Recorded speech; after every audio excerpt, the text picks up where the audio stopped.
Welcome to the Deep Dive, where your shortcut to crucial insights. Today, we're going deep into India's pharmaceutical market. It's a fascinating area, our mission, to really unpack its core dynamics using solid market research and industry analysis. We want to understand its growth, sure, but also the hurdles, and ultimately what its path means for global health. Ready to jump in? Absolutely. And dynamic is the right word. The scale here is, well, it's pretty striking. Just look at the numbers. India's pharma market was valued at USD 65.20 billion this year, 2024.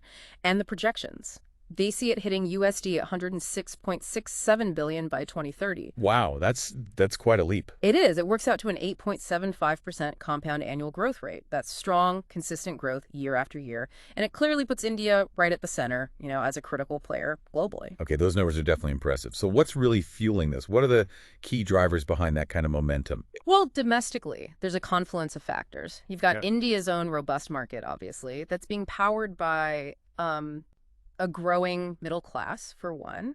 Plus, there's generally increased healthcare awareness. People are more informed. And government action plays a part too, right? A huge part. Initiatives like the Pradhan Mantri Jan Arogya Yojana, PMJAY, that's basically providing health coverage to millions in economically weaker sections.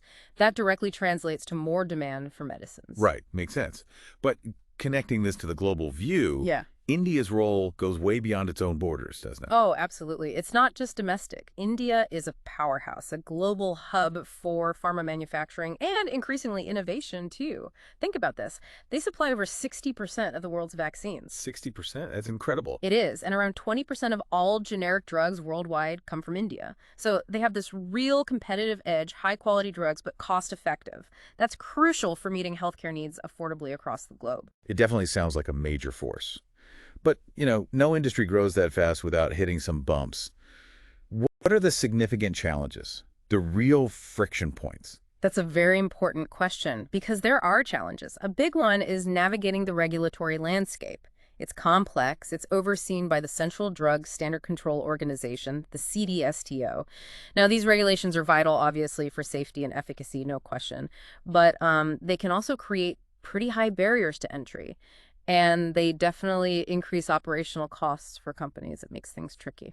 Okay, so regulatory hurdles. What else beyond that sort of bureaucratic maze? Another key factor is price controls. The government imposes price caps on many essential medicines. To keep them affordable for people, I assume. Exactly. The aim is affordability for the masses, which is understandable, even necessary. But the flip side is that it can squeeze the profitability of the pharma companies, and that, crucially, impacts their ability or maybe willingness to invest heavily in R&D and research and development. So it potentially limits the resources they have for innovation down the line. Precisely. It can constrain revenue growth and, the funds available for developing the next generation of drugs.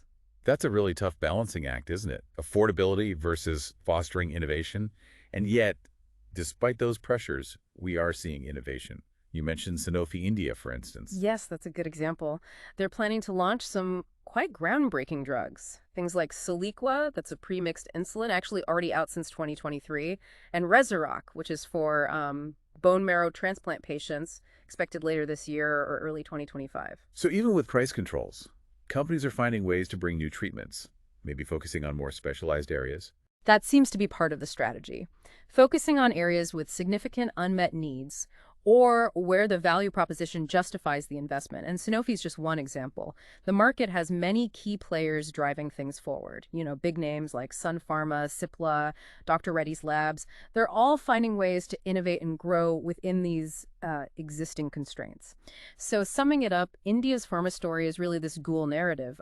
On one hand, you have this incredible growth and undeniable global influence, but on the other, it's constantly dealing with these significant structural challenges like the complex regulations and the definite impact of price controls. Which really brings us to a final thought, something for you, our listener, to consider.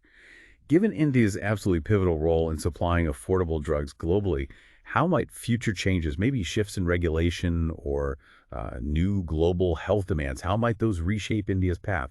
And maybe more importantly, what could that mean for your access to essential medicines, wherever you are in the world? Something to reflect on after this deep dive.